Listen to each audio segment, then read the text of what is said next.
أعوذ بالله من الشيطان الرجيم بسم الله الرحمن الرحيم السلام عليكم ورحمة الله وبركاته.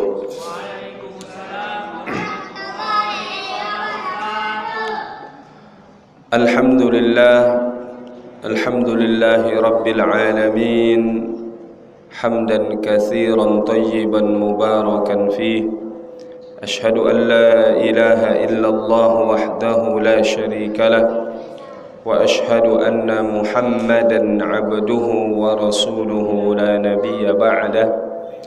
اللهم صل على سيدنا محمد الفاتح لما أغلق والخاتم لما سبق ناصر الحق بالحق والهادي إلى صراطك المستقيم صلى الله عليه وعلى آله وأصحابه حق قدره ومقداره العظيم. وبعد، رب اشرح لي صدري ويسر لي أمري واحلل عقدة من لساني يفقه قولي. اللهم علمنا ما ينفعنا وارزقنا علوما تنفعنا في الدين والدنيا والآخرة. اللهم إنا نسألك فهم النبيين وحفظ المرسلين وإلهام الملائكة المقربين. اللهم زدنا علما وارزقنا فهما. Ma'asyiral muslimin, Bapak Ibu sidang jamaah salat fardu maghrib, jamaah Masjid Al-Kautsar yang dirahmati Allah Subhanahu wa taala. Yang kami hormati para orang tua kami, cerdik pandai, tokoh masyarakat, pengurus masjid, imam masjid kita dan seluruh jamaah yang hadir, yang besar tak dihimbau gelar, yang kecil tak disebut nama. InsyaAllah mudah-mudahan malam hari ini sama-sama kita mendapatkan curahan rahmat dan kasih sayang dari Allah Subhanahu wa taala. Amin ya rabbal alamin. Bapak Ibu yang dirahmati Allah Subhanahu wa taala, mengawali kajian kita pada malam hari ini, mari sama-sama kita bersyukur kepada Allah atas segala limpahan nikmat dan karunia yang Allah berikan kepada kita. Dalam satu riwayat, Nabi sallallahu alaihi wasallam menyatakan, arba'un man u'tiyahunna faqad u'tiya khairad dunya wal akhirah. Ada 4 hal yang kalau diberikan kepada seorang hamba, maka dia seolah-olah sudah mendapatkan kebaikan dunia dan akhirat. Satu di antara 4 itu adalah qalban syakira, hati yang senantiasa bersyukur atas segala nikmat yang diberikan oleh Allah Subhanahu wa taala. Maka bersyukur dengan hati, meyakini nikmat ini semuanya adalah pemberian dari Allah Subhanahu wa taala. Nikmat sehat, umur yang panjang, nikmat rezeki, harta, keturunan dan semuanya. Maka dengan hati kita meyakini, kemudian dengan lisan kita mengucapkan alhamdulillah. Ini namanya asyukru bil lisan, syukur dengan lidah lisan kita. Kemudian kita buktikan syukur itu dengan mempergunakan nikmat untuk beribadah kepada Allah Subhanahu wa taala. Kemudian bersolawat kepada Nabi Muhammad sallallahu alaihi wasallam, manusia paripurna yang Allah sanjung dalam Al-Quran, wa innaka la'ala khuluqin azim. Sesungguhnya engkau Muhammad pemilik akhlak yang paling mulia, yang paling agung, yang tentu kita sama-sama mengharapkan syafaat beliau di akhirat nanti. Mudah-mudahan dengan salawat dan salam yang senantiasa rutin kita baca setiap harinya menjadi satu di antara sebab kita mendapat syafaat beliau di akhirat nantinya. Bapak Ibu yang dirahmati Allah Subhanahu wa taala, sebagaimana biasa di hari Kamis ba'da maghrib kita mengadakan kajian wirid pekanan di masjid kita, dan kita isi di pekan pertama ini dengan pembahasan tentang akhlak yang kita kaji belajar dari kitab Nasaihul Ibad, nasihat-nasihat bagi hamba Allah Subhanahu wa taala, yang ditulis oleh Syekh Muhammad Nawawi Al-Bantani Al-Jawi, yang menjelaskan kitab Al-Munabbihat, peringatan-peringatan alal isti'dad dalam rangka mempersiapkan diri liyaumil ma'ad, hari perjanjian kita dengan Allah di kehidupan akhirat, yang ditulis oleh Al-Hafiz Al-Imam Ibn Hajar Al-Asqalani rahimahullahu ta'ala. Alhamdulillah, malam hari ini sampai kepada al-maqalatu ats-tsaniyata watsalasun, makalah yang ke-32 atau nasihat yang ke-32 dari bab yang 33. Nasihat ini kita dapati dari Sufyan Ats-Tsauri rahimahullahu ta'ala, annahu su'ila 'anil unsi billahi ta'ala. Sufyan Ats-Tsauri, satu di antara ulama yang luar biasa, banyak nasihat-nasihat beliau yang sering kita dengar, pernah didatangi oleh seorang laki-laki dan ditanya tentang bagaimana kita merasa nyaman ataupun merasa tenang kepada Allah Subhanahu wa ta'ala. Maknanya ketika kita bersandar pada Allah, maka tidak ada kita rasakan beban dalam hidup ini. Tidak ada masalah kecuali insyaAllah kita yakin akan ada jalan keluar yang ditunjukkan oleh Allah Subhanahu wa ta'ala. Tidak ada musibah yang menimpa kita kecuali Allah berikan balasan ketika kita mampu untuk bersabar dan ridha terhadap ketetapan dan takdirnya Allah Subhanahu wa ta'ala. Maka bagaimana kita merasa tenang ataupun merasa bahagia, merasa senang kepada Allah Subhanahu wa ta'ala? Maka ma huwa, ditanya apa itu? Faqala, maka dijawab oleh Sufyan Ats-Tsauri rahimahullahu ta'ala, alla tasta'nisa bi kulli wajhin sabihin. Pertama, engkau jangan pernah merasa tenang atau menyandarkan kesenanganmu, kebahagiaanmu kepada wajah seseorang yang itu wajah berseri-seri, wajah yang indah, wajah yang baik untuk dipandang, atau bahasa kita yang perempuannya molek, cantik, yang laki-lakinya tampan, ya ganteng, gagah. Maka maknanya jangan mengaitkan kesenangan, kebahagiaan hanya pada bentuk fisik atau wajah seseorang. Maknanya Bapak Ibu yang dirahmati Allah Subhanahu wa ta'ala, kebahagiaan, ketenangan itu bukan hanya pada fisik saja, bukan hanya pada bentuk wajah saja yang bisa ataupun membuat seseorang menjadi tenang, menjadi senang atau menjadi bahagia. Kenapa? Karena bentuk fisik kita ini akan berlalu, atau maknanya tidak selamanya kita ini punya kulit yang kencang, tidak selamanya kita punya mata yang bagus atau wajah yang baik. Dengan bertambahnya umur, bertambahnya usia, maka semakin berkuranglah bobot badan kita ini, ya, maknanya kualitas daripada badan kita ini. Maka kalau kita hanya menyandarkan kesenangan, kebahagiaan, mencintai sesuatu atau melihat fisik manusia sehingga dengan fisik itu kita senang kepadanya, maka lambat laun kecintaan itu akan hilang, kecintaan itu akan pudar. Nah, ini yang menjadi permasalahan di zaman sekarang. Sekarang kebanyakan tentu diantaranya adalah perempuan. Karena apa? Perempuan ini senangnya dia bersolek diantaranya. Kalau mau ke kondangan, suaminya bilang kita pergi jam 1. Itu paling cepat perginya jam 2. Itu udah paling cepat. Karena apa? Duduknya di cermin lama. Apalagi zaman sekarang, zaman model alis lah, bentuk inilah dan lain sebagainya. Maka banyak perempuan-perempuan zaman sekarang ini lebih malu kalau dia dikatakan tidak cantik daripada dikatakan tidak baik.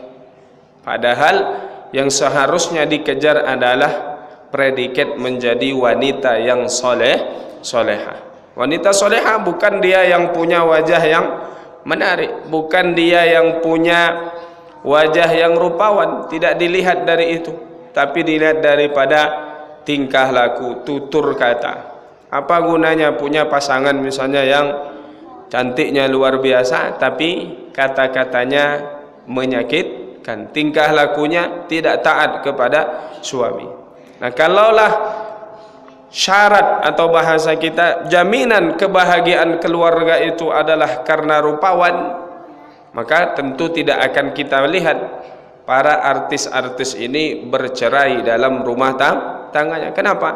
Karena artis ini cantik berjumpa dengan yang ganteng, menikah.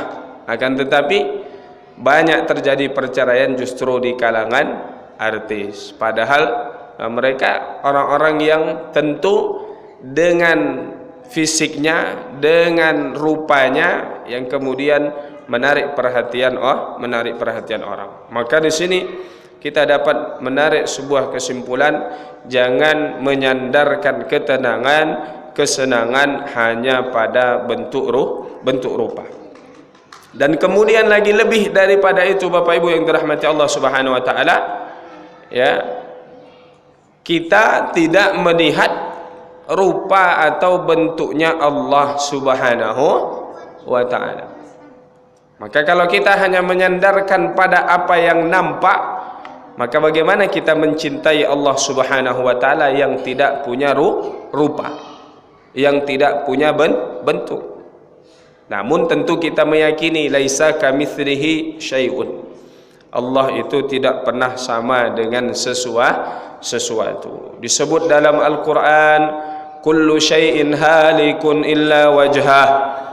Akan ada suatu masa semuanya hancur binasa kecuali wajahnya Allah. Nah, wajah, apa makna wajah? Nah, kalau kita ingin selamat, jalan yang diajarkan oleh salafus saleh, maka dalam menyikapi hal-hal ataupun ayat-ayat yang disebut dengan ayat-ayat mutasyabih. Mutasyabih itu dia punya beberapa kemungkinan makna. Nah, kalau kita tidak paham dengan makna ayat-ayat mutasyabih ini, maka kita cukup mengatakan kita meyakini seperti yang Allah sebutkan dalam Al-Quran, tetapi hakikatnya kita kembalikan kepada Allah Subhanahu wa taala. Bagaimana wajah di situ? Nah, yang jelas wajah di situ tidak boleh kita memahaminya wajah seperti apa yang kita ketahui. Begitu juga dengan ayat-ayat Allah yang lainnya. Tangan Allah di atas tangan mereka. Ini namanya ayat-ayat mutasyabih. Ya, kita tidak bisa memahami makna yang sesungguhnya kecuali orang-orang yang memang dia mendalami, mengkaji ilmu tafsir, ilmu Al-Quran, hadis-hadis Nabi sallallahu alaihi wasallam. Kita orang awam cukup meyakini sebagaimana Allah firmankan dalam Al-Quran. Adapun hakikatnya bagaimananya kita serahkan kepada Allah Subhanahu wa taala. Maka ini yang pertama kata Sufyan Ats-Tsauri. Untuk mendapatkan ketenangan kepada Allah Subhanahu wa taala, jangan menyandarkan kesenangan itu kepada bentuk wajah ataupun hanya fisik saja. Kemudian yang kedua kata beliau, wala bi sautin thayyibin. Jangan pula engkau gantungkan kesenanganmu, kebahagiaanmu kepada suara yang indah. Nah, maknanya dia baru merasa tenang kalau mendengar suaranya si A misalnya. Entah itu dia melantunkan ayat-ayat Al-Quran, alhamdulillah kalau seperti itu. Tapi yang parahnya, yang bahayanya, kalau dia merasa tenang setelah mendengar lagunya band ini misalnya, dia baru merasa bisa rileks kalau memutar musiknya ini. Nah, itu jauh lebih berbahaya lagi. Ay ladzidun fis sima'i wa syarihun fil qalbi. Ini kata Syekh Muhammad Nawawi Al-Bantani Al-Jawi. Suara yang baik maknanya enak untuk didengar, kemudian bisa melapangkan hati, membuat hati merasa tenang. Maka jangan bergantung kepada suara. Lagi-lagi tentu ini berkaitan dengan fisik, dan juga kita kaitkan dengan Allah Subhanahu wa taala. Allah tidak punya suara. Maknanya Allah punya kalamullah, firman-Nya Allah Subhanahu wa taala, tapi kalamnya Allah tidak sama dengan kalamnya kita makhluk. Ucapan kita ini ada suaranya. Nah, kalau lebih diapakan lagi, dia ada semacam apa? Gelombang-gelombang suara, ada not-notnya. Tapi Allah tidak seperti itu. Nah, maka jangan pula menyandarkan kebahagiaan, kesenangan hanya kepada mendengar suara yang indah. Kemudian wala bilisanin fasihin. Jangan pula menyandarkan kesenangan, kebahagiaanmu kepada lisan yang fasih, lidah yang kalau berbicara sungguh sangat luar biasa. Kenapa? Karena lidah yang fasih ini bisa jadi keluar dari lidahnya orang-orang yang munafik. Kalau dalam retorika berbicara membuat kita terkesima, tapi ternyata apa yang dibicarakan itu hanya bahasa kita hanya ucapan saja, ya, tidak ada tak lain dan tak bukan kecuali hanya untuk menarik simpati dan menarik perhatian kita, bukan sesungguhnya daripada apa yang diucapkan adalah suatu kebenaran. Maka sekarang ini zamannya yang terjadi seperti ini, ya. Orang kalau tidak berhati-hati maka mudah dia terkecoh, mudah dia tertipu dengan orasi penyampaian seseorang yang kemudian bisa menggiring pemikirannya, membuat suatu opini sehingga dia pun terjebak dengan apa yang disampaikan. Maka dikatakan al-lisan, ya, silahun liman arada qitalan. Lidah itu ibaratnya adalah senjata bagi orang-orang yang menginginkan permusuhan. Maka banyak sekarang lidah-lidah yang dipakai untuk membuat kegaduhan di tengah masyarakat, untuk membuat keresahan, mengadu domba, menimbulkan fitnah dan lain sebagainya. Apalagi saat sekarang ini di tahun-tahun politik atau di bulan-bulan politik ini, yang tidak lama lagi, beberapa bulan ke depan, di tanggal berapa? 14 Februari 2024 kita akan menyalurkan hak pilih kita, suara kita. Maka pastikan kita datang ke TPS masing-masing. Jangan ada yang pakai mazhab golput, ya, karena berbahaya. Kalau kita tidak datang mencoblos, suara kita bisa diambil oleh orang lain, digunakan oleh orang-orang yang tidak bertanggung jawab. Apalagi kita di Indonesia, kita mayoritas muslim. Kalau kita tidak berusaha membangun kekuatan, ya, saling bahu membahu, maka orang-orang yang tidak senang dengan Islam, tidak senang dengan syariat ini, mereka akan bersekutu, akan bersekongkol, mengambil alih kekuasaan di negara ini. Kenapa? Karena kekuasaan ini menjadi alat yang sangat ampuh untuk mengatur suatu bangsa dan satu negara. Tentu kita tidak ingin apa yang terjadi di Palestina, di Gaza terjadi di negeri kita, karena kita sudah punya pengalaman, ya, kita sudah punya sejarah yang pahit, ya, bagaimana pernah dulu di negara ini terjadi pemberontakan yang dilakukan oleh orang-orang komunis PKI. Nah, tidak menutup kemungkinan mereka akan bangkit, akan menghimpun kekuatan yang sama. Ya, PKI ini apa? Mereka tidak bertuhan, mereka tidak senang dengan kita, di antaranya orang-orang yang beriman. Allah tegaskan dalam Al-Quran, latajidanna asyaddan nasi adawatan lilladzina amanu al-yahuda walladzina asyraku. Sungguh kalian akan mendapati orang-orang yang paling memusuhi, membenci orang-orang yang beriman siapa? Al-Yahuda, orang-orang Yahudi. Maka kekejaman orang-orang Yahudi terhadap bangsa Palestina, saudara-saudara kita yang ada di Gaza, anak-anak kecil yang tak berdosa, ribuan dari mereka telah terbunuh, ya, melayang nyawa mereka, anak-anak yang tidak punya dosa, tidak punya kesalahan. Mereka menunjukkan bukti kebenaran apa yang disampaikan oleh Allah Subhanahu wa taala kepada kita. Dan sejarah juga menceritakan mereka dari dulu seperti itu. Kerjanya di muka bumi ini membuat kerusakan, membuat huru-hara. Maka Allah Subhanahu wa taala pernah murka kepada mereka. Pernah mereka dulunya ini dikutuk menjadi apa? Wa kunu qiradatan khasiin. Jadilah kalian ini kera-kera yang hina. Ada sebagian daripada mereka orang Yahudi dulu dikutuk menjadi kera, berubah jadi dari manusia menjadi kera. Tapi tidak lama hidupnya, kemudian semua dimusnahkan oleh Allah Subhanahu wa taala. Tidak hanya pernah dikutuk menjadi kera, bahkan pernah dikutuk menjadi al-khanazir, babi. Dikutuk menjadi babi lalu kemudian dimusnahkan oleh Allah Subhanahu wa taala.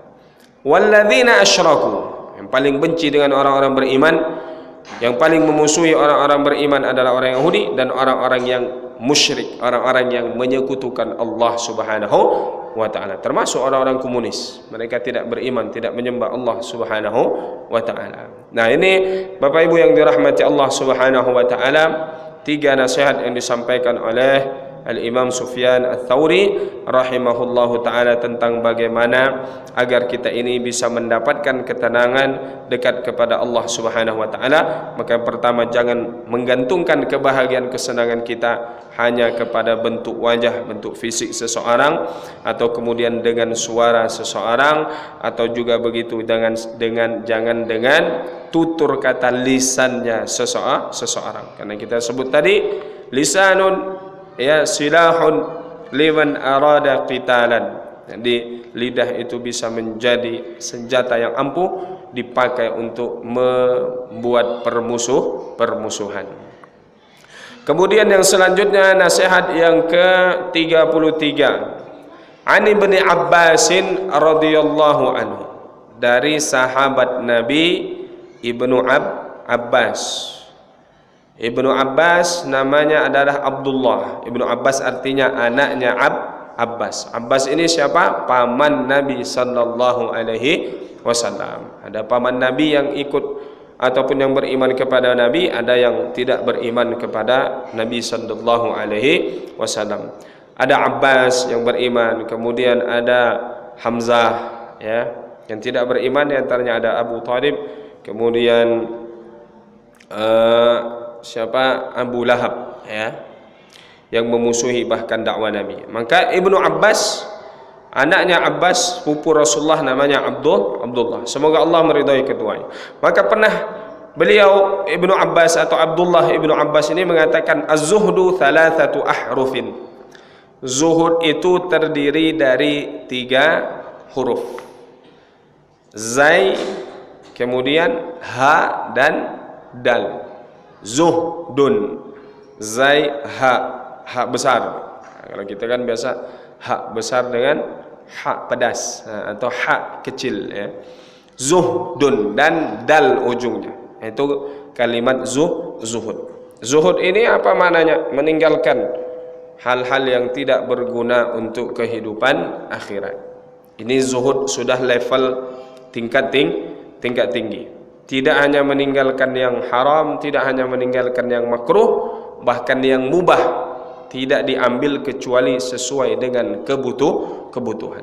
Minum mubah, tapi dia ya minum sesuai dengan kebutuhan. Berapa satu hari, misalnya 2 liter, dia tidak minum sampai 5 liter, walaupun itu mubah saja.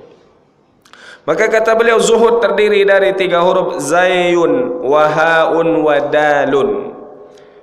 Maka apa maknanya? Wazai zadun lil ma'ad. Jadi beliau ingin menjelaskan kepada kita apa di antara makna daripada zuhud itu. Nah, hidup ini harus zuhud. Zuhud itu bukan berarti maknanya ya meninggalkan dunia. apa maknanya meninggalkan dunia secara keseluruhan, tak perlu lagi peduli dengan dunia, tidak. Tapi zuhud itu artinya kita tidak dikuasai oleh dunia, tidak dikuasai oleh harta. Kaya boleh jadi orang kaya, tapi kekayaan itu bukan menjadikan kita budaknya. Maknanya jangan sampai justru kekayaan itu menjauhkan kita dari Allah Subhanahu wa taala. Boleh punya jabatan, boleh, tapi jangan sampai jabatan itu justru menyeret kita ke neraka Allah Subhanahu wa taala.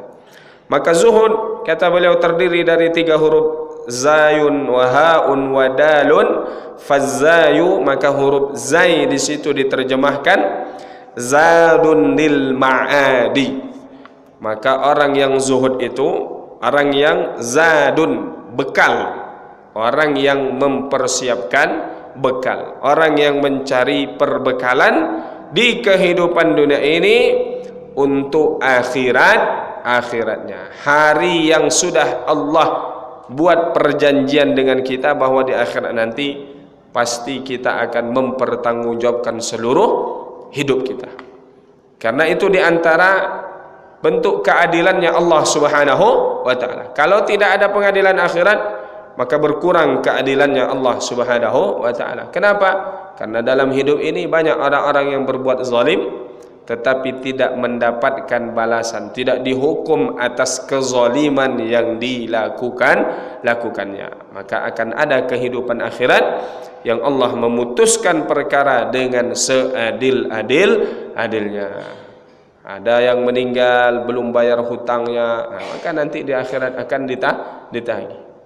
Menjadi satu di antara sebab yang menghalangi dia nanti masuk ke dalam syurga Allah Subhanahu wa taala. Dia sudah mau masuk surga, ditahan. Ditanya, ya, kamu punya hutang dengan si fulan? Iya. Datang orang yang pernah dizaliminya dulu semasa hidupnya di dunia. Ada yang menyebutkan nanti ada namanya kontorah penyeberangan. Mungkin di sirat dia lewat, tapi begitu di kontorah dia ditanya lagi. Disitulah ketika ada orang yang mengambil haknya orang lain semasa hidupnya di dunia. Mungkin dia datang dengan banyak pahalanya memang, tapi dalam sisi yang lain dia pernah menyakiti ataupun mengambil haknya orang lain. Maka zadun lil ma'adi, bekal untuk akhirat. Apa bekal untuk akhirat? Taqwallah.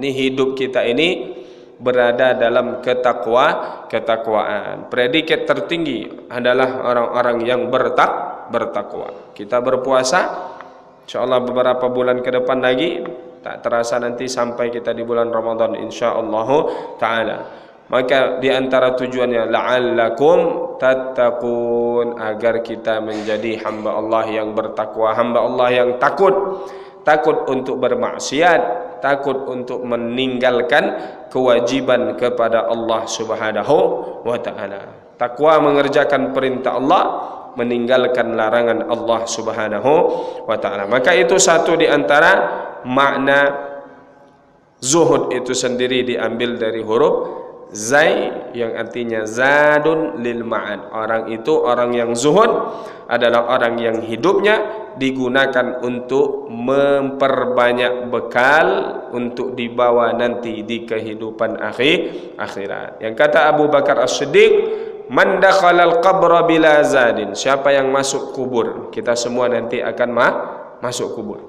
Ya, tapi tidak ada yang tahu kapan waktu kita masuk kubur itu. Dirahasiakan oleh Allah Subhanahu wa taala. Siapa yang masuk ke dalam kuburnya, kata Abu Bakar As-Siddiq radhiyallahu anhu arda, bila zadin, tidak membawa bekal amal saleh, faka'annama rakibal bahra bila safinatin, seolah-olah dia berlayar di lautan tapi tidak menggunakan kapal. Bagaimana? Lautan yang luas, lautan yang dalam, sekuat apapun dia berenang tapi tidak pakai kapal, tidak pakai perahu, pasti akan tenggelam. Maka maknanya alam kubur itu umpamanya ibaratnya seperti lautan yang luas. Untuk selamat di alam kubur, maka bawalah bekal yang kita jadikan perahu, kita jadikan kapal adalah amal soleh kita. Kemudian wal ha'u, yang kedua dari zuhud itu ada huruf ha. Apa makna huruf ha di sini? Hudan lid-dini, ay suluku tariqin yuwassilu ila tariqatil muhammadiyah. Hudan lid-din, petunjuk untuk agama. Maknanya apa?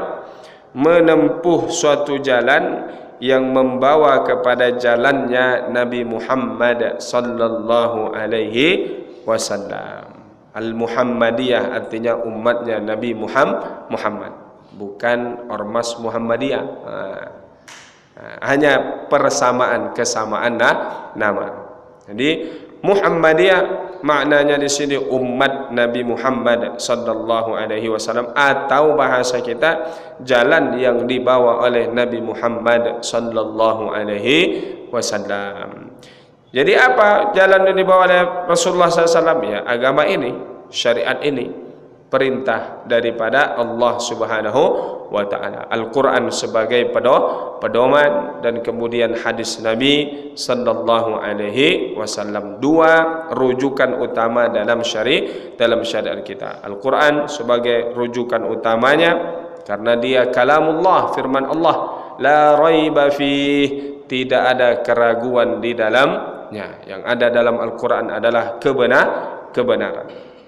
Kemudian Al-Quran ataupun As-Sunnah, hadis-hadis Nabi, segala sesuatu yang bersumber dari Nabi, ucapan Nabi, perbuatan Nabi, ketetapan atau keputusan Nabi, itu semua menjadi sumber rujukan kita bagaimana menjalankan syariat Allah ataupun bagaimana bertingkah laku di kehidupan dunia ini sebagai khalifahnya Allah Subhanahu wa ta'ala. Maka orang yang zuhud pastilah dia orang mengamalkan syariat yang dibawa oleh Rasulullah sallallahu alaihi wasallam. Tidak ada namanya zuhud kalau dia tidak melaksanakan perintah Allah. Bapak kenapa tidak solat? Oh, saya tanpa solat sudah ingat Allah. Apa katanya? Di dalam Al-Quran Allah katakan wa aqimis salata lidzikri, dirikan salat untuk mengingatku.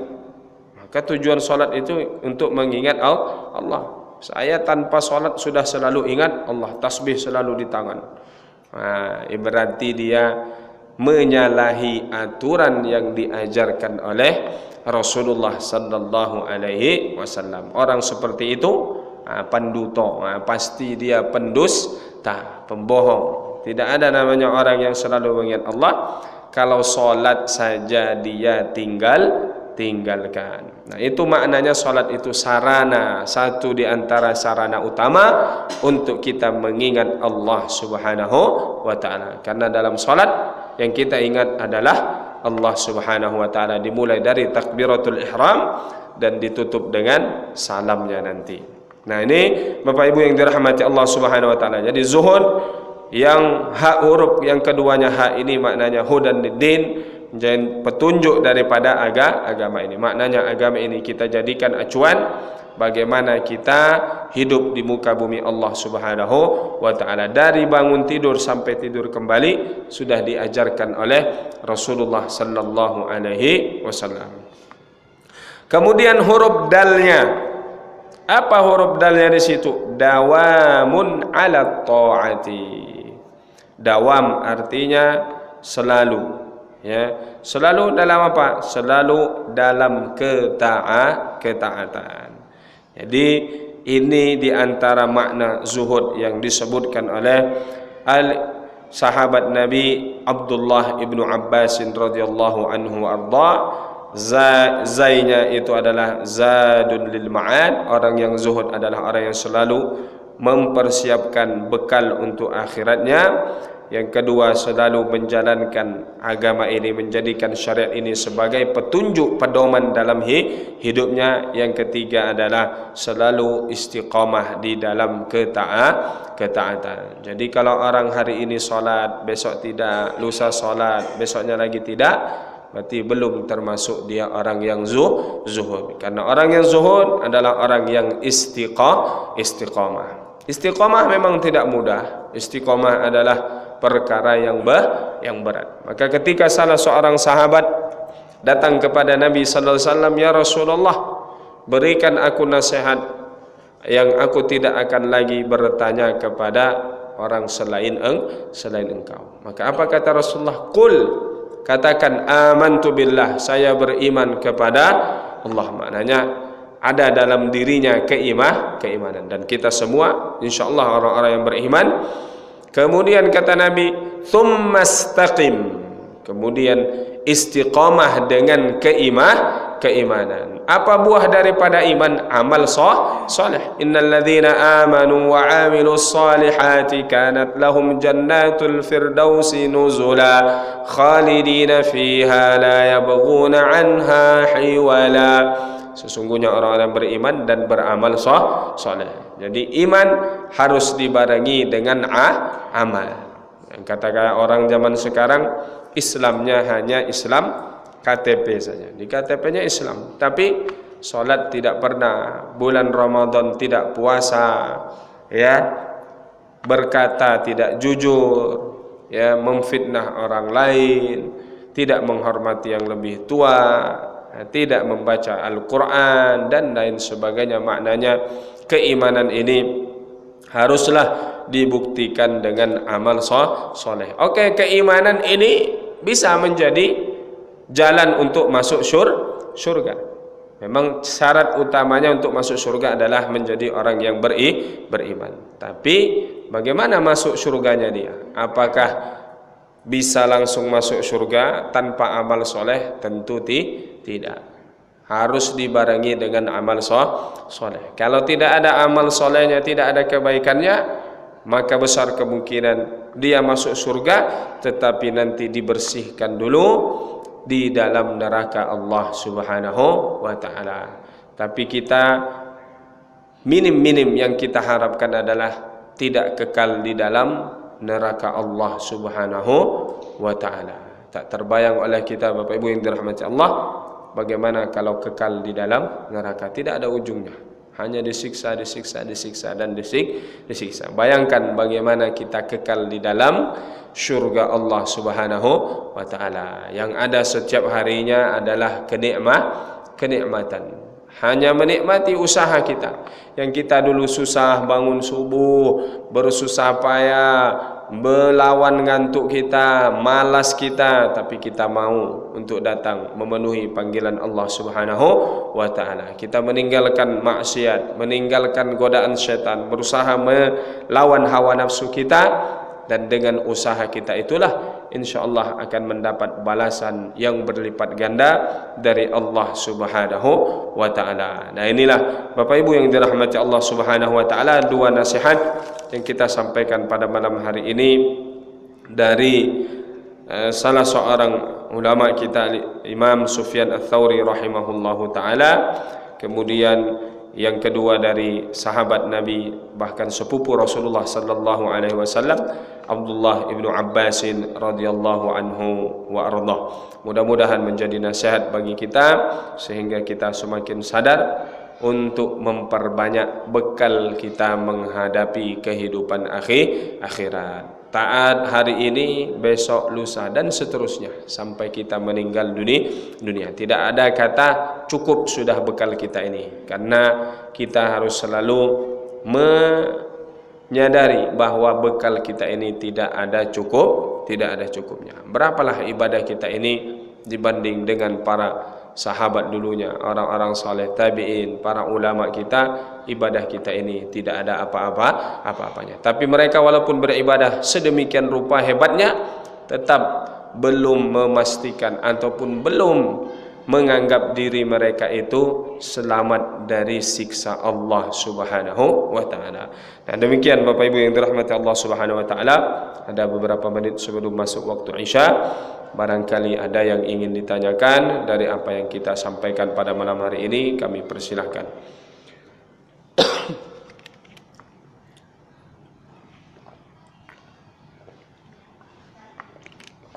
Silakan Bu.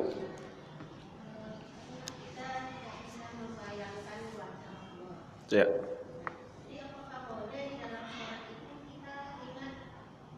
Lafaz tulisan Allah.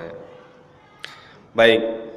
Jadi memang dalam suatu ungkapan dikatakan tafakkaru fi khalqillah wa la tafakkaru fi zatillah.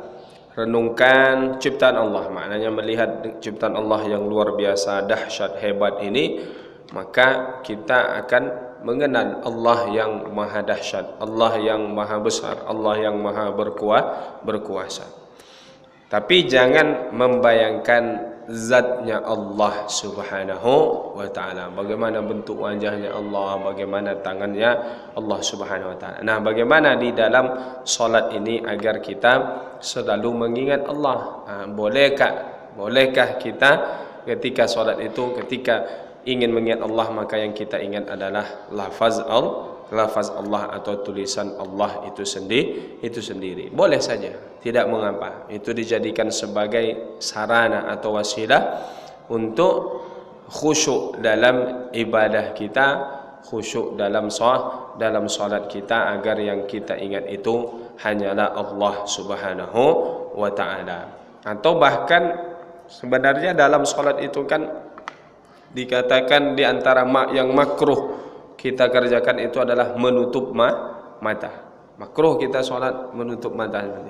Tapi sebagian ulama ada yang menyebutkan kalau seandainya dengan dia menutup mata lebih bisa menambah kekhusyuannya, maka tidak mengapa. Tapi memang lebih dianjurkan kita sholat dengan keadaan membuka mata dan pandangan tertuju ke tempat sujud. Maka dikatakan an-nazru ila mahallis sujudi aqrabu lil khusyu'. Memusatkan pandangan ke tempat sujud bisa mendekatkan kepada kekhusyuan. Kenapa? Karena kita melihat kita nanti akan sujud, dan sujud itu adalah kondisi keadaan paling dekatnya seorang makhluk, seorang hamba manusia dengan penciptanya Allah subhanahu wa ta'ala. Atau di antara jalan yang lain adalah kemudian lafaz-lafaz zikir yang kita baca dalam solat itu kita pahami maknanya, sehingga semakin menambah pemahaman kita terhadap solat, bukan hanya gerakan tapi kepada makna solat itu sendiri dari bacaan-bacaan. Maka pada hakikatnya solat itu jangan ada gerakan dalam solat itu yang luput dari zikir. Maka dalam bertakbir saja, misalnya kita takbiratul intiqal, berpindah dari satu gerakan ke gerakan yang lain, kita bertakbir. Ketika sudah memulai perpindahan, misalnya akan ruku, Allah, jadi ketika sudah mulai bergerak, Allahu Akbar, sampai kepada posisi ruku yang sempurna, bar di situ. Jangan Allahu Akbar, bergerak dia belum sampai ke situ sudah selesai bar, jadi ada celah dia kosong di situ, gerakannya tidak ada zikirnya. Maka begitu juga ketika misalnya ruku, disunnahkannya minimal kita membaca tasbih subhana rabbiyal azimi, subhana rabbiyal ruku, subhana rabbiyal azimi, ada yang menambah wa bihamdi. Minimal kita baca 3. Nah, kalau sholat sendiri boleh ditambah lebih, ya 7, 11. Ya, maknanya selama kita rukuk itu kita terus berzikir membacanya. Jangan cuma berzikir kosong. Nah, maka kalau misalnya kita makmum, maka ketika kita rukuk kita sudah selesai 3, tambah saja sampai mendengar imam itu i'tidal. Apalagi kalau sendiri, makin panjang makin bagus. Demikian Bapak Ibu yang dirahmati Allah Subhanahu wa taala, mudah-mudahan bermanfaat. Wallahu a'lam bishawab. Yang benar datang dari Allah, yang salah dari kami sendiri. Ihdinas siratal mustaqim. Allahumma ij'alna minal ladzina yastami'una al-qawla fayattabi'una ahsana. Allahumma inna nas'aluka al-huda wat-tuqa war-ridha wal-'afafa wal-ghina. Rabbana hab lana min azwajina wa dhurriyyatina qurrata a'yun waj'alna lil muttaqina imama. Rabbana hab lana minas salihin. Rabbana hab lana minas salihin. Rabbana atina fid dunya hasanah wa fil akhirati hasanah wa qina adzabannar. Sallallahu ala sayyidina Muhammad wa ala alihi wa sahbihi ajma'in walhamdulillahi rabbil alamin. Mohon maaf atas segala kekurangan dan kekhilafan. Wassalamualaikum warahmatullahi wabarakatuh.